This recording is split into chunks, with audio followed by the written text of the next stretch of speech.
During this winter, as I have stated already in these sessions, the aim is to compile the materials, the different building blocks of each lecture, so that together they eventually offer deeper insight into the nature of the human being and various other things connected with human life and evolution, thus leading us ever deeper into secrets of the universe. Today I want to recall the lecture before last as our point of departure. You will remember that we spoke about a certain rhythm that exists in relation to the four aspects or levels of the human being. That is where we will begin today, trying to answer this question. How can such knowledge, drawing on deeper foundations, give us insight into the need for and aim of the anthroposophical spiritual movement? We will need to link two apparently very divergent things today. You recall that certain relationships exist between the human I, capital, astral body, ether body, and physical body.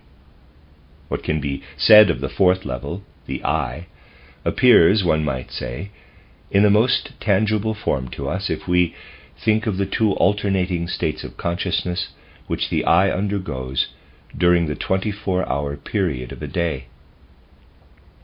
This single day with its 24 hours, during which the I experiences day and night, sleeping and waking, can in a sense be regarded as one unit.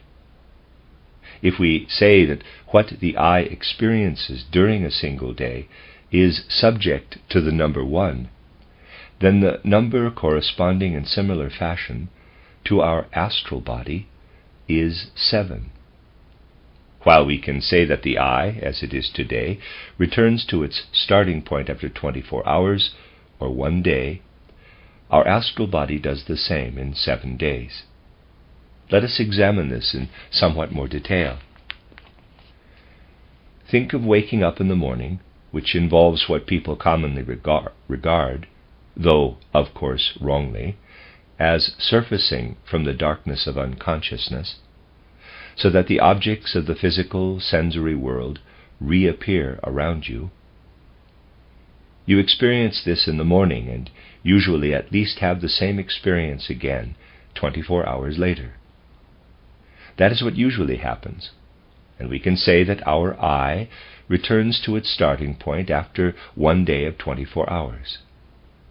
In the same way, we can seek corresponding relationships for the astral body, and will find that where the regularity proper to the human astral body actually manifests, it returns to the same point again after 7 days. Whereas the I passes through a 1-day cycle, the astral body goes a good deal more slowly, passing through its cycle in 7 days. The ether body passes through its cycle in 4 times 7 days, returning to the same point again after this period. And now, I would ask you to note what I said in the lecture before last. There is not the same regularity for the physical body as for the astral and ether body, but we can establish an approximate cycle of roughly 10 times 28 days, after which it returns to its starting point. You know, of course, that there is an important distinction to be made in that the human female ether body is male in character, while the male ether body is female. This can show us that in certain respects there is an inevitable irregularity between the ether body rhythm and that of the physical body.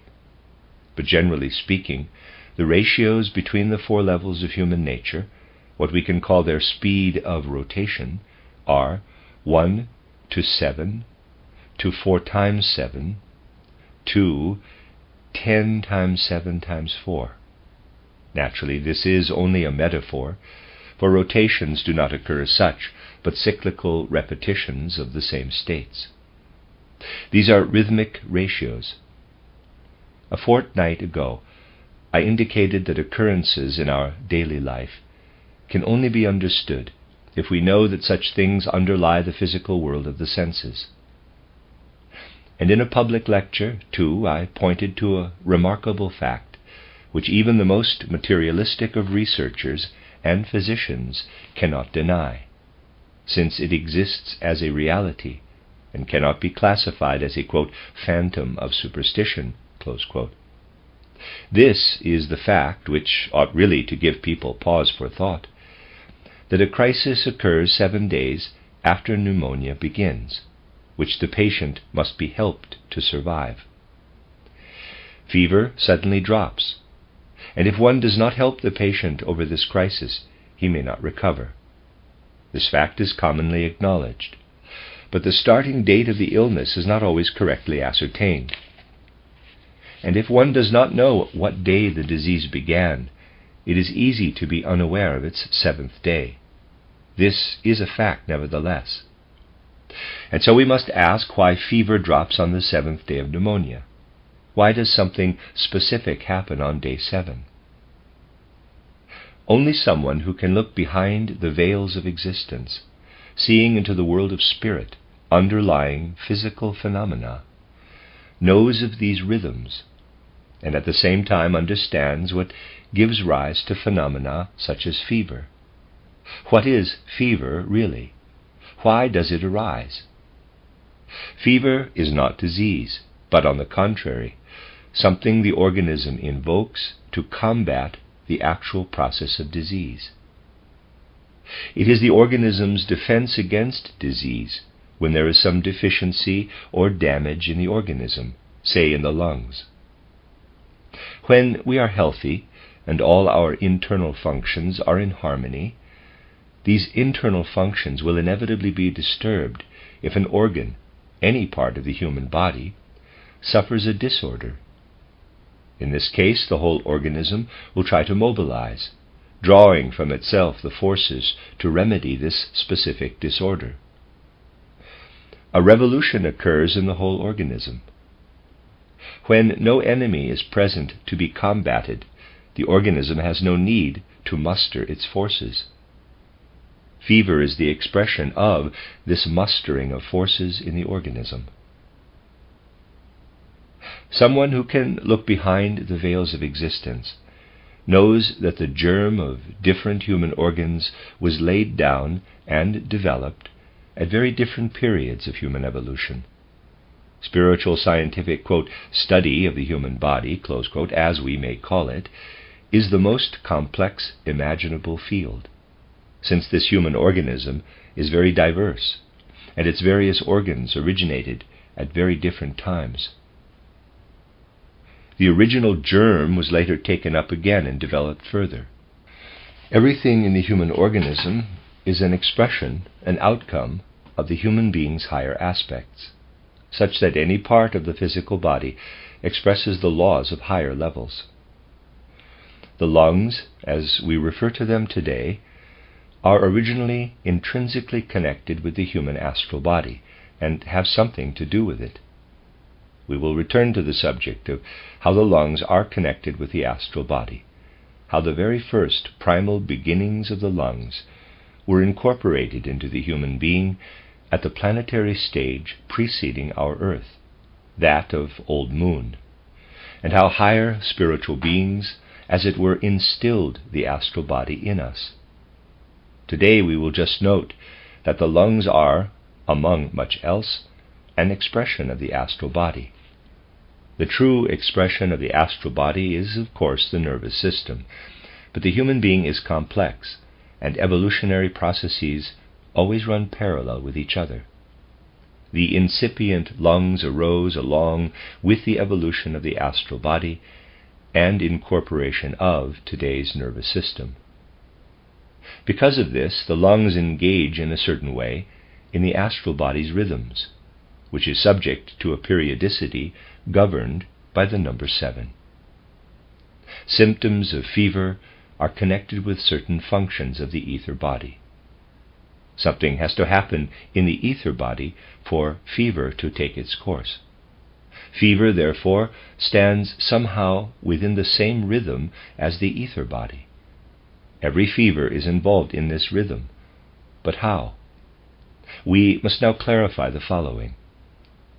Since the ether body accomplishes its cycle in 4 times 7 days, it moves a good deal more slowly than the astral body, whose cycle lasts 7 days. If we relate the rhythmic periodicity of the ether body to that of the astral body, we can compare this with the hands of a clock. The hour hand goes once around the clock face, while the minute hand completes 12 circuits during the same period, giving the ratio of 1 to 12. Now imagine glancing at the clock at midday, when the hour hand stands directly over the minute hand, so that the two are superimposed. Then the minute hand continues to move, completing 1 more circuit. Returning to the 12, it will no longer cover the hour hand, since the latter has moved to the 1. And the two hands will then only coincide again after around 5 minutes. In other words, the minute hand will not cover the hour hand again after an hour, but after an hour and a little over 5 minutes. The relationship between the cycle of the astral body and that of the ether body is similar to this. Let us assume that your astral body, which is of course always linked with the ether body, is in a certain condition in relation to the latter. Now the astral body starts to rotate.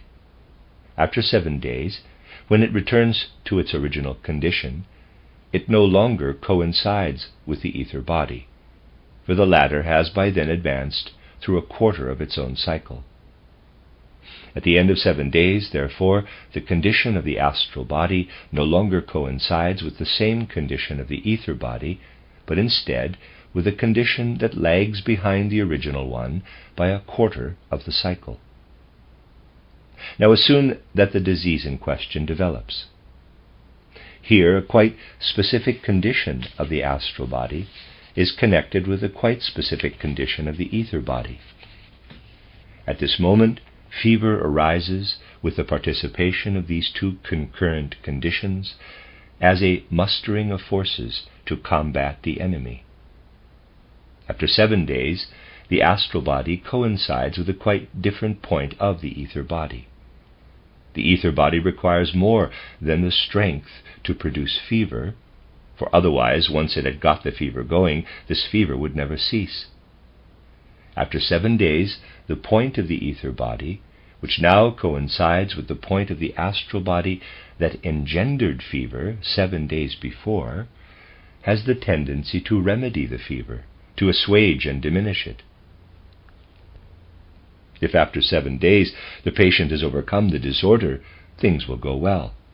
But if not, and if the astral body now has no inclination to fight off the illness, it will encounter an unfavorable condition where the ether body tends to diminish the fever.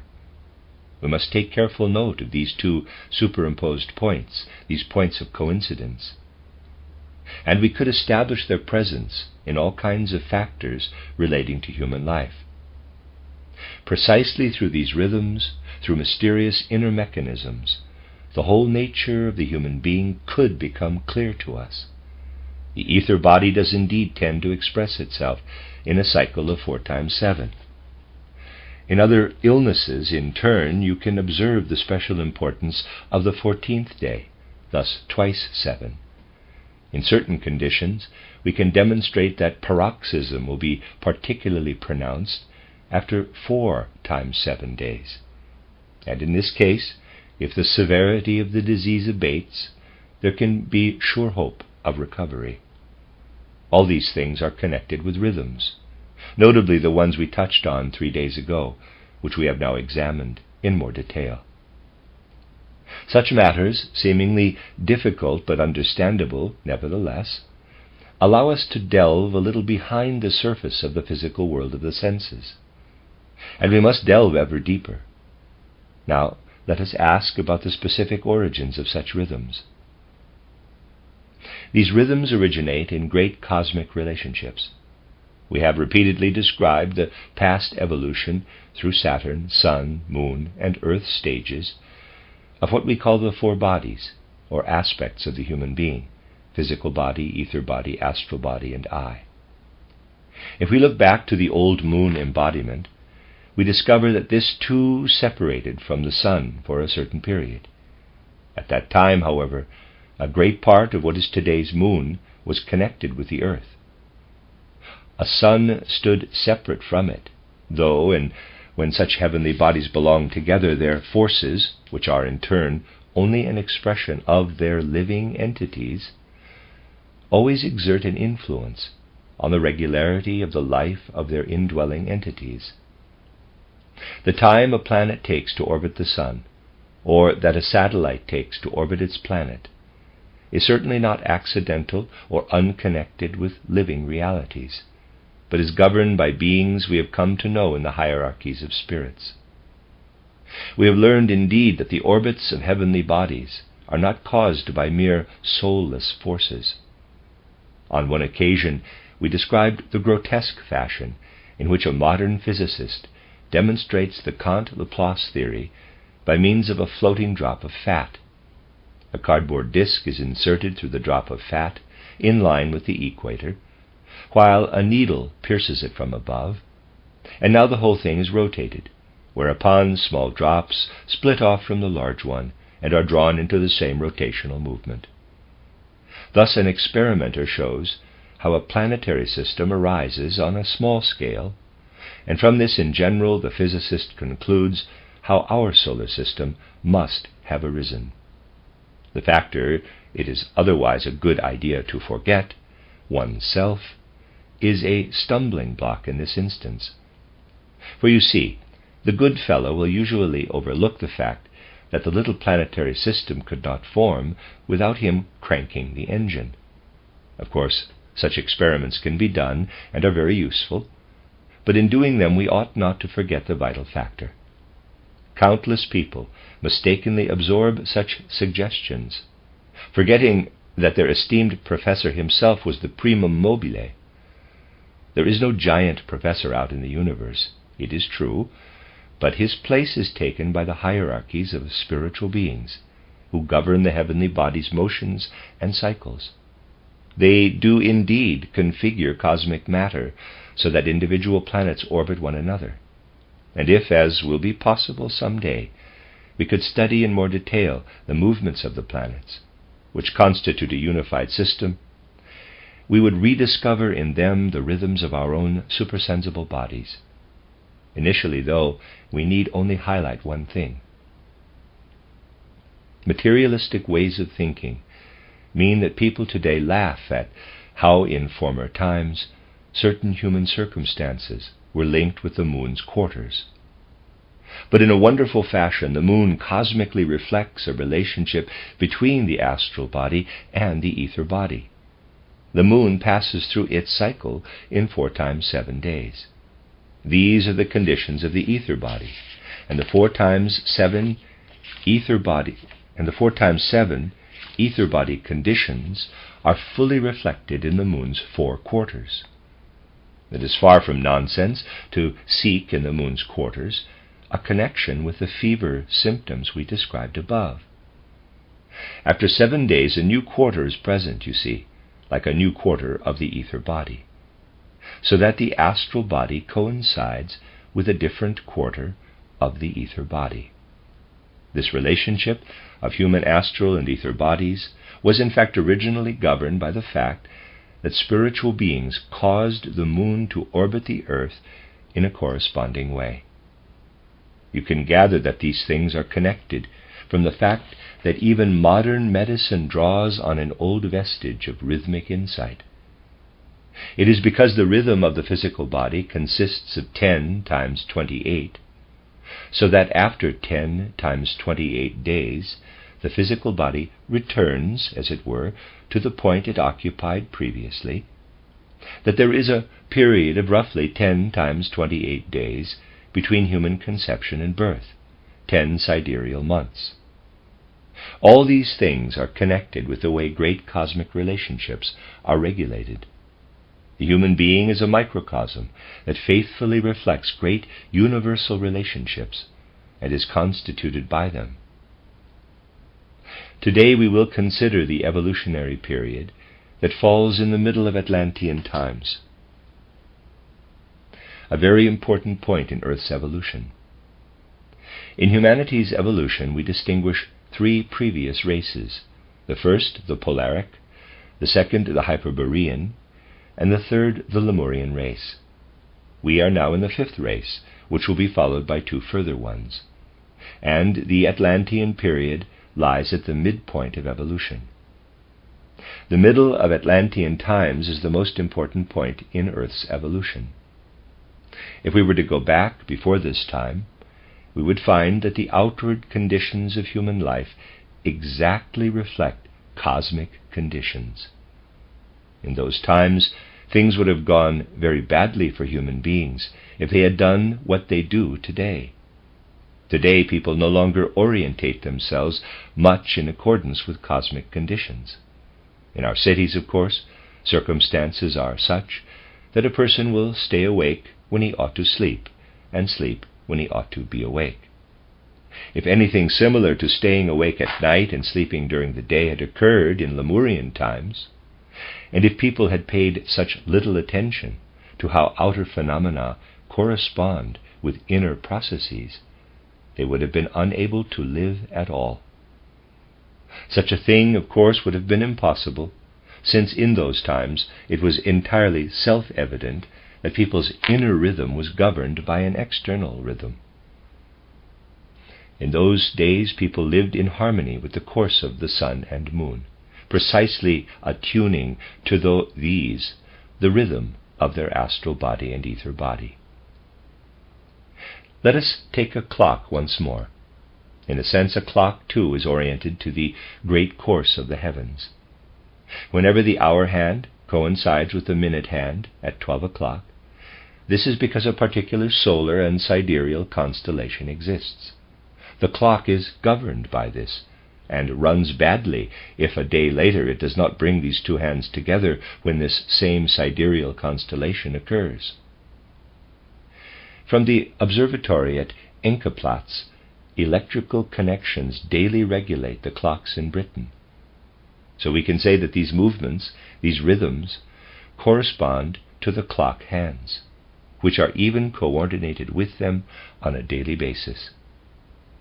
Our clock runs accurately when it corresponds to the master clock, which in turn accords with the cosmos. In ancient times, in fact, people did not need clocks, for they themselves were clocks. They regulated the course of their lives, of which they had a very tangible sense, according to cosmic conditions and relationships. The human being really was a clock. And if he had not oriented himself to cosmic conditions, then exactly the same would have happened to him as happens with a clock if it is at odds with outer reality. It runs badly.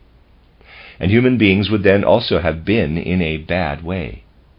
The inner rhythm had to accord with the outer. A major aspect of human progress on earth is that since the middle of Atlantean times, outer and inner circumstances have no longer been in absolute accord. Something else has arisen. Imagine if someone had the quirk of not wanting the two hands of his clock to coincide at 12 o'clock.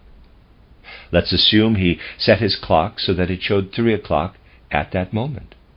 His clock would show 4 p.m. when it was 1 p.m. for everyone else, and 5 p.m. when it was 2 p.m. But this would not alter the workings of his clock. It would just be out of sequence with outer circumstances. After 24 hours, his clock would show 3 o'clock again, and will therefore be out of sync with cosmic relationships. In its own internal rhythm, though, it will accord with them, simply transposing or shifting it. In the same way, the human being's rhythm was transposed, and we would never have become autonomous beings if our whole activity had been tied to the apron strings of cosmic conditions. We acquired freedom precisely by releasing ourselves from the external rhythm, while nevertheless retaining the same inner rhythm. We became like a clock that no longer coincides with cosmic events at key junctures, yet still inwardly accords with them. In ancient times of the primeval past, a human being could only be conceived at a very specific zodiac constellation, and was then born 10 lunar months later. This concurrence of conception with a cosmic condition fell away, but the rhythm itself remained, just as the rhythm of a clock is retained even if one sets it to 3 o'clock at midday. However, besides our own condition, periodicity itself also shifted.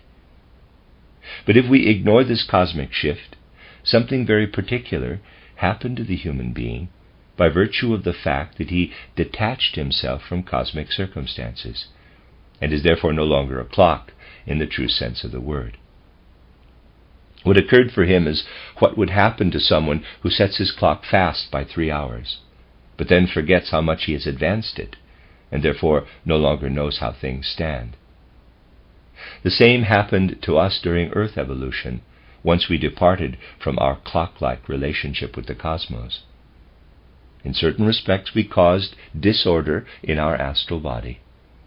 The more the circumstances of human life correlated with corporeal reality, the more the ancient rhythm was retained. But as circumstances adapted increasingly to spiritual reality, the greater was the disorder into which they fell. I would like to explain this from another perspective as well. Besides human beings, we know of beings at a higher level than humanity on earth today. We know of the sons of life, or angels, who passed through their, in quotes, humanity stage on Old Moon. We know the fire spirits, or archangels, who underwent stages of human evolution on Earth's old sun embodiment.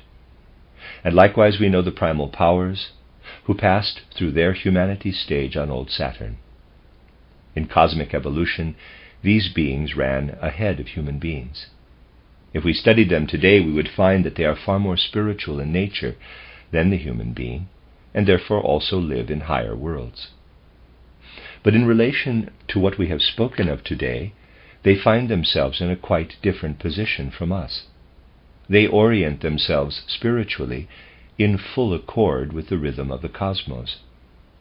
An angel would never think in such a disordered way as a human being, simply because his trains of thought are governed by the cosmic powers which orient him. It is simply inconceivable for a being such as an angel to think in any other way than in harmony with great spiritual cosmic processes. The laws of angelic logic are inscribed in the universal harmony. They have no need of textbooks, whereas we do, because we have brought disorder into our inner modes of thinking. People no longer perceive how to orient themselves in accordance with the great sidereal script. These angels know how the cosmos unfolds, and their trains of thinking correspond to a regulated rhythm. When the human being began to walk on earth in his current form, he detached himself from this rhythm, and thus his thinking, feelings, and emotions are random. Whereas regularity prevails in things we have less influence over, the astral and ether body, irregularity and arrhythmia, lack of rhythm, have entered the aspects we ourselves have taken in hand, namely our sentient soul, mind soul, and consciousness soul. The least of this is apparent in the way we turn night into day in big cities. What is far more significant is that people have sundered themselves from the great universal rhythms in their mode of thinking. The way they think at every moment, in some respects, contradicts the great motions of the spheres. Now please don't imagine that I have said all this to propound a worldview that seeks to reintegrate human beings into a rhythm of this kind. We had to emerge from the ancient rhythm of existence, and progress depends on this. When, quote, back to nature, close quote, prophets preach today, they want to push life back to where it started, rather than advance it. Dabbling like this in vague ideas about going back to nature shows a failure to understand evolution. a movement urging people today to eat certain foods only at certain seasons, since nature itself indicates this by growing particular foods at specific times of year, represents a completely abstract kind of amateurism. Evolution consists precisely in increasing human independence from an external rhythm. But we should not lose the ground under our feet either. Our true salutary progress is not furthered by returning to the old rhythm of life, asking, say, how one can live in harmony with the 4 quarters of the moon. This is a throwback to ancient times, when it was necessary for us to be a kind of seal or imprint of the cosmos. On the other hand, though, it is also important not to think that we can live without rhythm. In the same way that we become internalized from without, we must now reconfigure ourselves rhythmically from within. This is the important thing. Rhythm must imbue our inner life. As rhythm developed the cosmos, so must we, if we wish to participate in the development of a new cosmos, permeate ourselves with new rhythm. It is characteristic of our age that it has lost the old rhythm without as yet developing a new one. As human beings, we have outgrown nature. If we regard nature as the outward manifestation of spirit without so far growing back into spirit. Let me read that again. As human beings, we have outgrown nature, if we regard nature as the outward manifestation of spirit without so far growing back into spirit. We are still dangling somewhere between nature and spirit, and this characterizes our age. This floundering about between nature and spirit reached its culmination in the second third of the 19th century. This was why the beings who recognize and interpret the signs of the times asked what needed to be done to prevent human beings losing rhythm altogether and allow an inner rhythm to penetrate them once again. Disorder and irregularity characterize modern culture. Whenever you see a cultural artifact of any kind, the first thing that will strike you about it is its disorderly, inwardly irregular nature. This is true in almost all areas. Only disciplines still based on solid old traditions still retained something of their old regularity. In new fields, we still need to create a new regularity. This is why, despite ascertaining facts, such as the drop of temperature in a pneumonia patient on day 7 of the disease, the reasons thought up to explain this are simply chaotic. When someone thinks about such things, instead of thinking in a regular, ordered way, he piles a whole mishmash of thoughts on top of one another. In all scientific disciplines, researchers take a verifiable fact and then stir up a pile of thoughts about it without any inner regularity. People today have no inner lines of thought or rhythm of thinking, and humanity would lapse into complete decadence if it did not, in fact, absorb an inner rhythm. Take a look at spiritual science from this perspective for a moment. You can see what sort of waters you enter when you start engaging with spiritual science. First you hear, and gradually come to understand, that the human being consists of 4 aspects: physical body, ether body, astral body, and I. And then you hear how the I acts upon the others, transforming the astral body into manas, or spirit self, transforming the ether body into buddhi, or life spirit, and transforming our physical principle, the physical body, into spirit man, or atma. Now, just consider for a moment how this basic formula, as it were, of our spiritual science informs so much of what we study. Think of the many themes, basic themes really, that were built up repeatedly in our overall edifice of thoughts from an initial schema of physical body, ether body, astral body, and I. As you know, some people even grow weary of hearing these fundamental facts repeatedly reiterated at public lectures. But it is and remains a sure thread through our developing sequences of thought.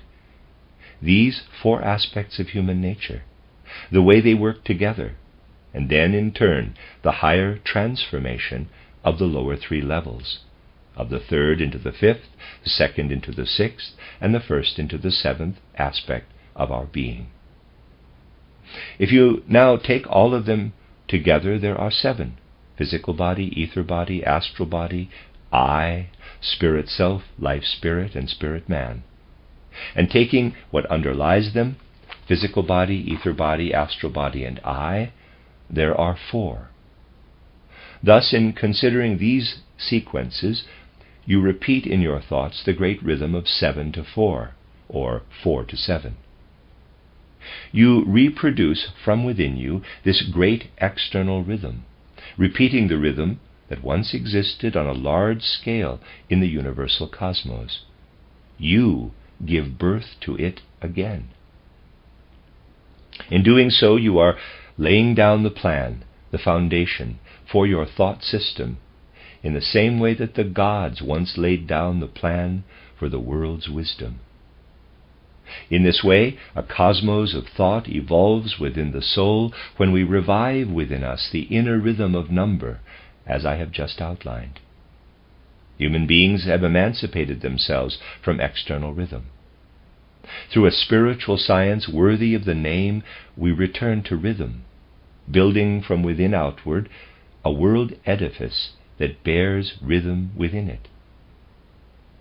And if we pass on to the cosmos and consider the Earth's past forms, studying Saturn, Sun, Moon, and Earth, we find a fourfold sequence in which the old moon stage returns in spiritualized form at the 5th stage as Jupiter. Old Sun returns at the 6th stage as Venus, and old Saturn reappears at the 7th stage as Vulcan. Thus in Saturn, Sun, Moon, Earth, Jupiter, Venus, and Vulcan, we have our 7-fold evolutionary phases. Our physical body, as it is today, evolved through the 4 stages, through Saturn, Sun, Moon, and Earth. In future, it will gradually be wholly reconfigured and spiritualized. So, here too, if we look back into the past, we have the number 4, and the number 3 as we look toward the future, thus 4-3, or, if we include the past in the whole sequence of evolution, 4-7. Though we have been preoccupied with our spiritual scientific work and activity for many years now, we are really still only at the beginning of it. For only the first time today we drew attention to what people sought when they pointed to the inner number upon which all pneumonia are founded.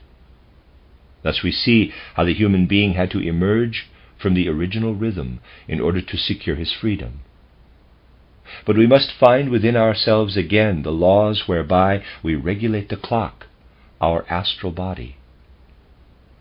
And spiritual science is this great regulator, since it is in harmony with the great laws of the cosmos that the seer perceives. The future, as human beings create it, will show the same great numerical relationships as in the cosmos' past, but at a higher level. This is why human beings will give birth to the future out of themselves, out of number, just as the gods once formed the cosmos out of number. And in this way we see how spiritual science is connected with the great course of the universe. When we realize what underlies us in the world of spirit as 4-fold and 7-fold number, we can grasp why we must also find in this world of spirit the impulse to develop further humanity's whole previous evolutionary trajectory. And we can understand why, precisely in an age when human beings' thinking, feeling, and will life have become extremely inwardly chaotic, the individualities tasked with interpreting the signs of the times have pointed to a wisdom that enables us to develop our life of soul in a regulated way, so that new rhythm emerges within us. We learn to think rhythmically, as is necessary for the future, when we think in a way that is informed by these fundamental relationships. And human beings will absorb and integrate ever more of what they are born from. Initially, they extract what they must regard as the blueprint of the cosmos.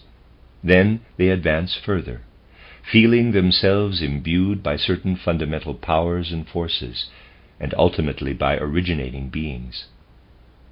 All of this stands at an initial point of departure today, and we experience the importance and world significance of the anthroposophical mission, if rather than regarding it as an arbitrary act of this or that individual, as some isolated factor, we make efforts to grasp it through the whole inner workings and impetus of our being.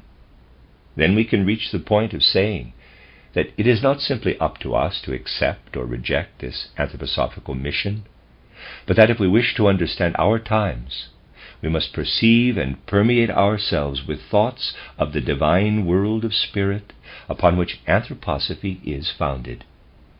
And in turn we must then allow this to flow out into the world, so that our actions and existence develop not into a chaos, but into a cosmos, in the same way that we were originally born from a cosmos.